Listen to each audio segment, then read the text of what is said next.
Hey everybody, welcome to another episode of Classes of Mail. My name is Alan Gigax, and we are going to get back to the important work of reading the M-39 so that we can hold management accountable for all the crap that they're supposed to do to make our work a better place.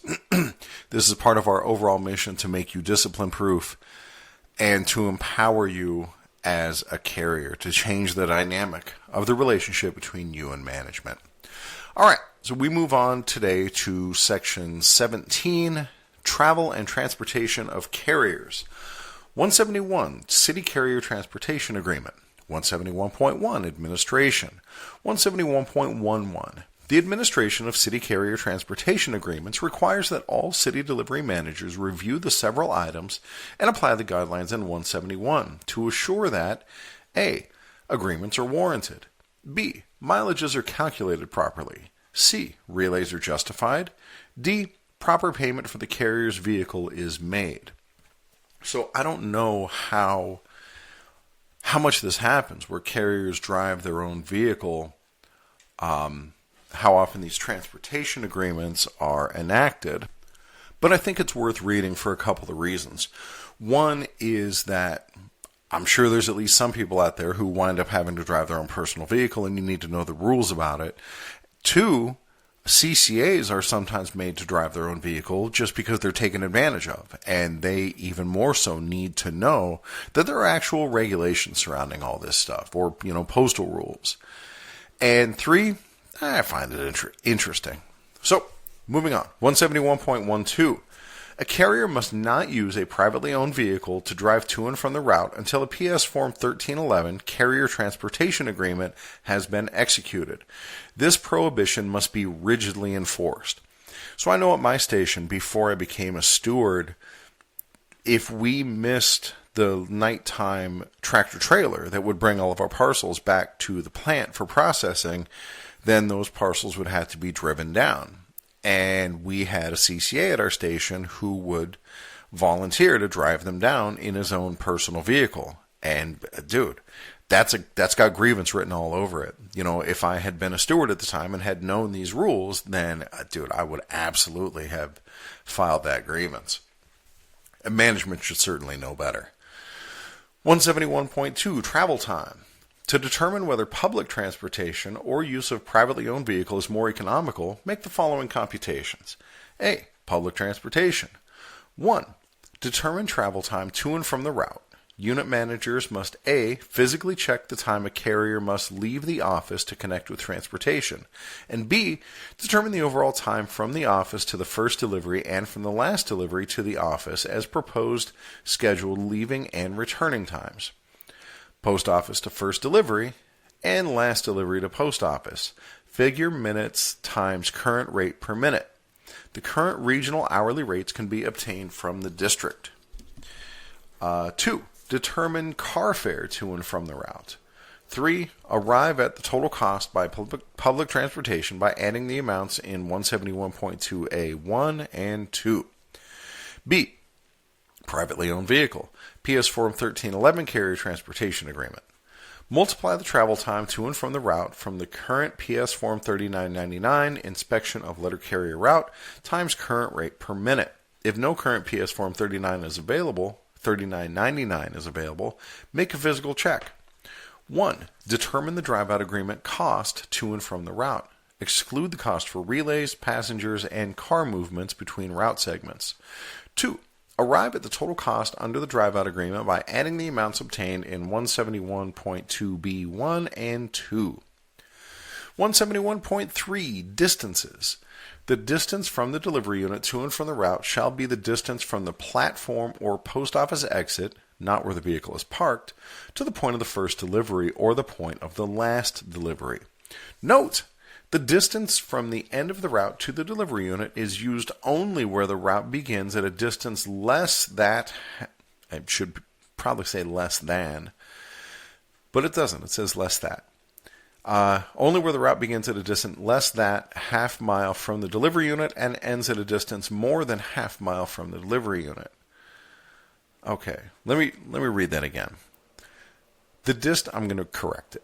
The distance from the end of the route to the delivery unit is used only where the route begins at a distance less than half mile from the delivery unit and ends at a distance more than half mile from the delivery unit. 171.32.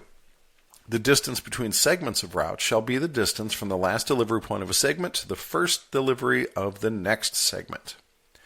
171.33.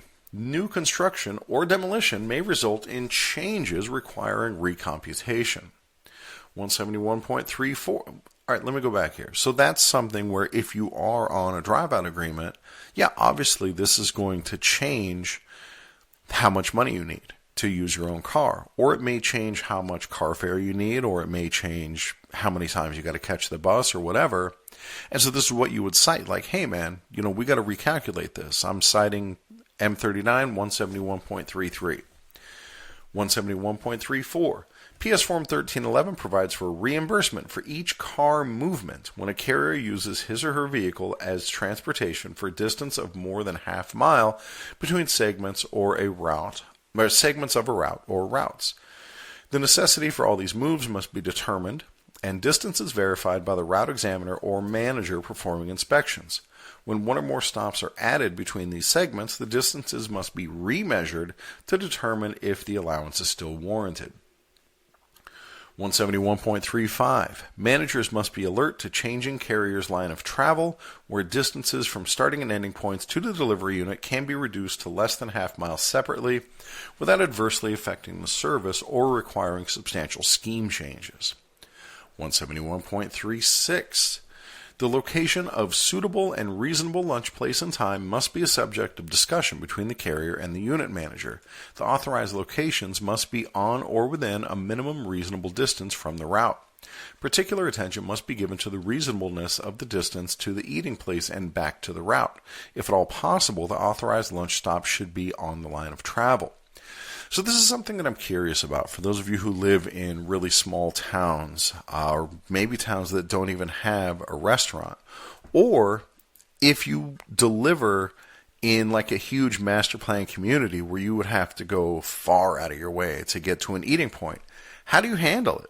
What does it say on your 1564A where you're allowed to take lunch? Do you just have to take your lunch with you every single day? Drop me a line, classesofmail@gmail.com. I'm really curious about that. Next, 171.4 relays. 171.41 purpose. Use the guidelines in 171.42 to determine if relays may be carried under a carrier transportation agreement or delivered by other means. 171.42 guidelines. 171.421. Do not include relays in agreements when A. The same box is served by a relay carrier, or B. A relay carrier serves other relay points and other collection points in the same general area. 171.422. Weigh relays for a period of 1 week during an average mail volume period to determine the number warranted before authorizing their handling under a transportation agreement. When relays are included under an existing agreement, weigh them periodically, but not less than once annually. 171.423. Do not include mileage for depositing relays in collection boxes in, quote, to and from, and, quote, route mileages. See note in 171.31. 171.424. Determine the most economical method of transporting relays under drive-out agreement or by relay carrier as follows. And there's a formula here where management has to multiply these different numbers together and figure out what's cheaper. Drive-out agreement or using existing relay drivers. So we're going to skip that part. If you want to see it, it's on page 67. And then there's a similar one for determining how. There's these formulas in here. If you want to see them again, check page 67. All right, 171.5, termination of transportation agreements. Individual carrier agreements must be terminated on giving a 30-day written notice when A. Postal-owned or leased vehicles are furnished. B. Distances to and from the route change, which in turn affect transportation compensation. C. Carrier wishes to terminate.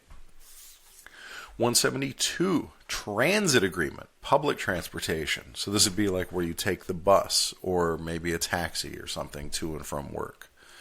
Or to and from your route, I should say. 172.1. Actually, I'm going to interrupt myself again.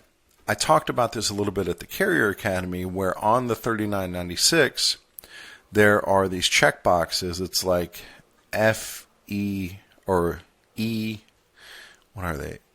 G, H, and I think. That one of them says car fare required, and you check yes or no.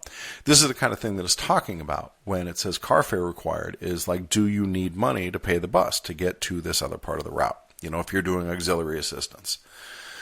172.1, Administration. Review of PS Form 7365 Transit Agreement must be made in June of each year to ensure that the annual payment for transportation of carriers on public conveyances represents minimum cost for service rendered. Transit agreements continue in effect from year to year unless canceled or amended. When more than one transportation company serves the same postal district, separate agreements may be entered into with each company. Do not enter into agreement with a company not agreeing to an anti-discriminatory clause. 172.2 Annual Review. 172.21 The following delivery factors diminish the use of public transportation by city carriers. A. Route motorization. Yeah, obviously, if you get a truck, you don't need to take the bus anymore. B. Change in delivery frequency on two-trip routes. C. Transportation drive-out agreements with carriers. D. Change over to a carrier route from one requiring public transportation to or from the route to a walkout route. 172.22 Determine whether one or a combination of above factors occurred requiring renegotiation of a new contract effective at the beginning of the fiscal year. Determine the cost per ride to make certain it is not more than public fare. 172.3 Review between annual renewal dates. Renegotiate a new car fare agreement between annual renewal dates when administrative delivery changes affecting the use of public transportation by carriers result in a cost reduction of more than $100 for the balance of the year. 172.4 Authentication for United States Postal Service. 172.41 Prepare PS Form 7365 in quintuplicate. Wow, 5 copies. 172.42 All copies must be authenticated by the contracting officer in the space United States Postal Service by signature of contracting officer and date. 172.43 Make disposition of copies as shown on PS Form 7365. 172.5 Cancellation. When a transit agreement in force is canceled and a new one will not be submitted, officially advise the Postal Data Center in writing of the effective date of termination. 173. Emergency vehicle hire. 173.1. When an assigned vehicle is temporarily inoperable, the unit manager must properly provide for a replacement. Emergency hire should be made when arrangements cannot otherwise be made. All right, guys, so this is something that could definitely come up. If you have a vehicle breakdown and now there aren't enough vehicles to get all the mail delivered, then management has to act. And please notice that it says when an assigned vehicle is temporarily inoperable, the unit manager must properly provide for a replacement. So there's your grievance. If you're out of a truck and the management is dragging their feet about getting a replacement, this is what you cite, 173.1. 173.2. The unit manager must develop contingency plans to avoid unnecessary delay in obtaining replacement vehicles. You know, for most areas, this is probably very straightforward. You have the vehicle maintenance fleet, and they have spare trucks that come and go as needed. But I'm sure it's not that way everywhere that we deliver the mail. 173.3. Emergency hire should first be sought with an employee willing to furnish a vehicle to serve the route.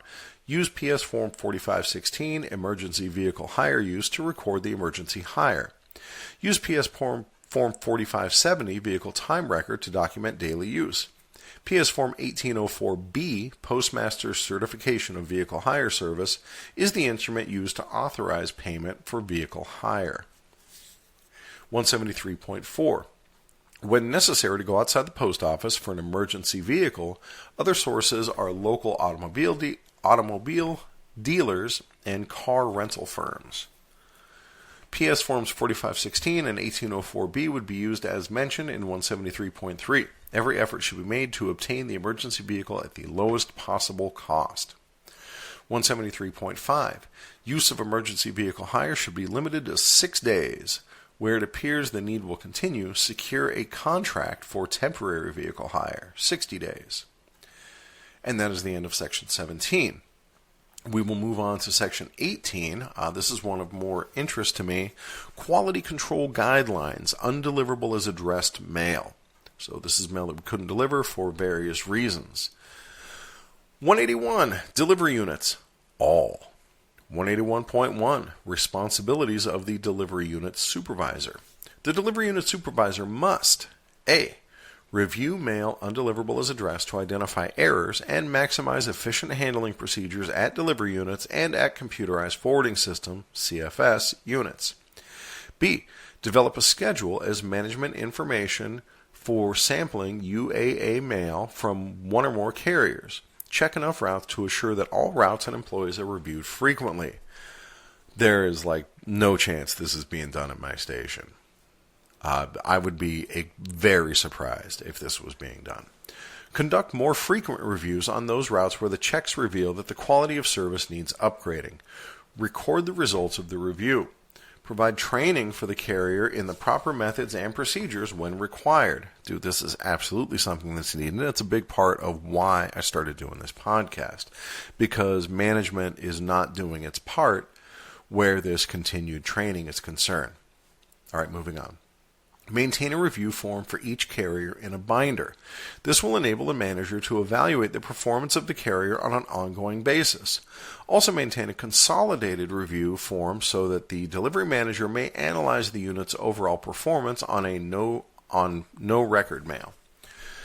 So this is something that as a union steward I think would be useful in pointing out that management didn't do everything they could do to help the carrier before resorting to discipline. Say the carrier has made misdeliveries or the carrier improperly disposed of preferential mail, or it could be any number of things that management may take issue with. This would be a citation in 181.1. Hey, are you doing these things that you're supposed to do to make sure these carriers are trained up? Because that's management's obligation. And if they're not meeting their obligation to the carriers, then it makes it harder for them to hold carriers accountable. C. Review mail preparation to determine if it is being sent to the forwarding unit according to local instructions. Check carrier cases to assure PS Forms 3575 change of address order are not being held by the carrier until the effective date. PS Form 3575 should be annotated on PS Form 3982 and sent to the CFS unit immediately upon receipt regardless of the effective date. If you're not familiar with those form numbers, a 3575 is a change of address card. And so now, at least where I work, we just drop those change of addresses in the outgoing mail, and they all go to, I don't know, wherever they process those, I guess CFS, and we just get the white sticker at the end, the 3982 label, and that shows when that the forward has gone through. But when carriers still filled out the 3575, we would put our route number and our initials and the date or whatever, and then send it through, carriers apparently would hold on to those until it was time for the forward to take effect. Well, we don't do that. We just send those forwards right through, and they take effect whenever they take effect. D. Review mail for misthrows, especially after scheme changes. E. Review machinable and non-machinable separations to determine if they contain mail that must be delivered as addressed, or sorted to one of the basic separations for undeliverable as addressed mail on the carrier's case. This can be accomplished by randomly withdrawing from separations and verifying existence of a current removal from PS Form 3982, change of address. If necessary, review of some or all of the mail case to these separations can be completed after a carrier leaves the office. Note: delivery employees should case mail according to the address, unless it triggers recollection of a change of address. Only then should the name on the mail be considered. No mail is cased to CFS separations unless the employee is sure the addressee has moved. When an employee has no recollection of a change of address, any mail to that address must be cased for delivery. Guys, this comes up. People want you to deliver the mail by name, but it says here, we deliver the mail as it's addressed unless oh, hey, there's a change of address here. F, review mail cased to the basic separations for undeliverable as addressed mail on the carrier's case. G, when a carrier indicates that mail should have been processed by the computerized forwarding system, the delivery manager must 1. Check PS Form 3982 in the carrier's case for additional information. 2. Have current PS Forms 3575 researched promptly to determine why no change of address for the customer is in the CFS database. PS Form 3575 must have the new address label affixed to show that the change of address was processed. 3. Return mail and the overprinted facing slip to the CFS with the necessary information for proper handling. H. When the delivery manager finds that mail was proper for review due to no record at CFS, the carrier must be instructed concerning 1. Delivery of mail as addressed when carrier does not recall a change of address for that delivery point. This mail will be returned to the carrier for delivery. So here it says again that when we're delivering, we deliver the mail as it's addressed unless we're sure that there's a forward on file or we're sure there's some other reason for non-delivery. 2. Carrier's completion of PS Forms 3575Z and PS Form 3982 after the required holding period of 10 days for customers who have moved and have not submitted a change of address, COA. PS Form 3575Z is checked move left no address in the space provided. 3. Separate bundling of UAA mail and placing of a facing slip on the top piece when PS Form 3575 is effective on the date received. 181.2 Frequent reviews. On those routes where the checks reveal that the quality of service needs upgrading, conduct frequent reviews in addition to those in 181.1. 182. Computerized forwarding units. CFS or the responsible employees will A. Instruct all CFS employees to hold out all bundles of separated mail identified for quality control review. B. Record reviews by delivery area and route numbers as an analysis of handling procedures for UAA mail and for comparison in subsequent management control review. C. Assure that the facing slip is annotated to show initials of CFS handling employee, date received at CFS, and date mail and facing slip returned for attention of the city or of the delivery unit manager. D. Review internal handling of mail bearing legends such as address correction requested, return postage guaranteed, etc. E. Review for legibility and completeness. PS Forms 3547, Notice to Mailer of Correction in Address, and PS Form 3579, Undeliverable Standard Mail A and B, and Special Standard Mail B. As to use of key numbers and return of entire address labels when notifying customers. Assure the same control of photocopying/imaging of these forms. F. Initiate appropriate corrective action as warranted. And guys, that is the end of part 1 of the M-39. And we are almost halfway through the M-39, so that's pretty good. Part 2 is mail counts and route inspections, and right now there are rumors that this entire section is going to be removed from the M-39 in the new contract to be replaced by some better system. Who knows if that's really going to happen? In the meantime, we will go ahead and read Section 2 next time.